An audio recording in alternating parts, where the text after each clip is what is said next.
What is the conclusion? The Vienna Stock Exchange understands its role as that of a long-term investor, and of course not to just maximize any short-term gains. We are really interested to develop the market, we are interested to develop the market of the whole region. And if we want to do that, we know that is a long-term project, and we want to cooperate with the different exchanges in these countries, and we want to be a strategic partner, of course. The focus of our work is clearly in working together in the area of products, as I mentioned before, and we see the needs of the market in new IPOs and new products.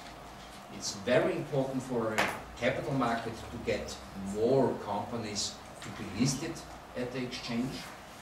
We think that is one of the major points and major reason how to increase the liquidity of the market, and from our point of view that would be the major point for the strategic partner in the Slovenian market, to increase the liquidity, to increase the number of companies which are listed at the exchange, and of course to increase the number of trading members as well. That could be local trading members and international trading members as well.